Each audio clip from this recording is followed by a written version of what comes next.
Hello अस्सलाम वालेकुम friend. आज का जो हमारा टॉपिक है वो है डी मॉर्गन्स लॉ। ये बेसिकली जो है हमारे पास सेट्स से रिलेट करता है। सेट्स में हमारे पास डी मॉर्गन्स जो है एक मैथमेटिशियन था, उसने अपने दो लॉज दिए थे प्रूफ करने के लिए। उसने कहा पहले लॉ में ये था कि A intersection B whole complement बराबर होगा A complement union B complement के। और दूसरा इसका जो लॉ था वो ये था A union B whole complement बराबर होगा A complement intersection B complement के। तो इन दोनों लॉज में से कोई एक लॉज मैं आपको सॉल्व करके बताऊंगा कि इसमें बेसिकली होता यह है कि दो साइड्स दी हुई होती हैं, लेफ्ट हैंड साइड और राइट हैंड साइड, दोनों को हमें बारी बारी सॉल्व करना होगा। तो क्वेश्चन दिया हुआ है if u is equal to, यानी कि यूनिवर्सल सेट दिया हुआ है 1 2 3 4 5 6 7 8। ए सेट है आपके पास 1 3 5 7 यानी कि ऑड नंबर, और बी दिया हुआ है आपके पास 2 4 6 यानी कि even number. Proof A intersection B whole complement is equal to A complement union B complement के।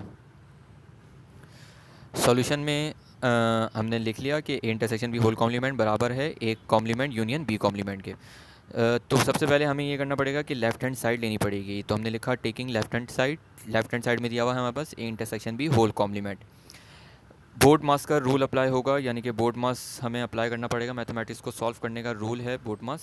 बोर्ड मास में ये होता है कि सबसे पहले ब्रैकेट्स, फिर ऑफ यानी कि पावर, फिर डिवाइड मल्टीप्लिकेशन एडिशन और सब्ट्रैक्शन। तो यहाँ पे हमें चेक करना पड़ेगा क्योंकि ब्रैकेट्स तो नहीं दिए हुए। अगर ब्रैकेट्स दिए हुए तो पहले हमें ब्रैकेट सॉल्व करने पड़ेंगे। तो यहाँ पे ब्रैकेट दिया हुआ है ए इंटरसेक्शन बी के, तो हमने लिखा first we find A intersection B. तो पहले हमें फाइंड करना पड़ेगा A intersection B. A intersection B find out करने के लिए पहले हम ए की वैल्यू लिखेंगे, बीच में इंटरसेक्शन लगाएंगे और फिर बी की वैल्यू। इंटरसेक्शन में कॉमन लेते हैं, तो इन दोनों में आपके पास कोई भी चीज़ कॉमन नहीं है तो आपके पास नल सेट आ जाएगा। उसके बाद जब हमने ए इंटरसेक्शन बी निकाल दिया, अब हमें इसका कॉम्प्लीमेंट यानी कि पावर निकालनी पड़ेगी। पावर है कॉम्प्लीमेंट। कॉम्प्लीमेंट की जगह जब भी हम हटाएंगे तो इसकी जगह आ जाता है यू माइनस। यूनिवर्सल से अगर हम किसी चीज़ को माइनस कर दें तो वो कहलाता है कॉम्प्लीमेंट। तो U minus A intersection B के ऊपर लिखा हुआ है, तो U minus A intersection B. जैसे ही हम जो हैं यू की वैल्यू लिखेंगे 1 2 3 4 5 6 7 8 माइनस नल सेट। जैसे ही हम माइनस करेंगे तो हमारे पास आंसर आ जाएगा 1 2 3 4 5 6 7 8, क्योंकि जाहिर सी बात है कोई चीज़ माइनस नहीं हुई तो हमारे पास एज इट इज़ वही आंसर आ जाएगा। ये तो हो गई हमारे पास लेफ्ट हैंड साइड। अब हमें लेनी है right hand side. Right hand side में दिया हुआ है हमारे पास A complement union B complement. यहाँ पे ब्रैकेट्स तो नहीं है लेकिन पावर दी हुई है कॉम्प्लीमेंट। कॉम्प्लीमेंट को हम सपोज करते हैं पावर है ये। तो पहले हमें ए कॉम्प्लीमेंट सॉल्व करना पड़ेगा, फिर हमें बी कॉम्प्लीमेंट सॉल्व करना पड़ेगा, फिर हमें उसका यूनियन करना होगा।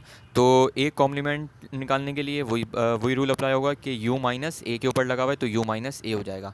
यू की वैल्यू 1 2 3 4 5 6 7 8 माइनस ए की वैल्यू 1 3 5 7। जैसे हम माइनस करेंगे 2 4 6 8 आ जाएगा ए कॉम्प्लीमेंट का। अब हम लेंगे बी कॉम्प्लीमेंट। तो बी कॉम्प्लीमेंट के लिए भी वही यू माइनस बी, यू की वैल्यू लिखी हमने माइनस, फिर बी की वैल्यू लिखी। जैसे ही हमने जो है इन दोनों को माइनस करा तो हमारे पास आंसर आ जाएगा 1 3 5 7। उसके बाद जो है जब हमने ए कॉम्प्लीमेंट निकाल दिया, फिर हमने बी कॉम्प्लीमेंट निकाल दिया, अब इसको हमें क्या करना है, यूनियन करना है। तो हमने लिखा ए कॉम्प्लीमेंट की वैल्यू 2 4 6 8, बीच में यूनियन लगाया, और फिर हमने बी कॉम्प्लीमेंट की वैल्यू लिखी 1 3 5 7।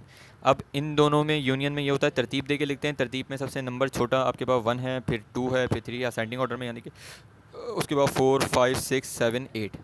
इस तरीके से आपका A complement union B complement का भी आंसर आ गया।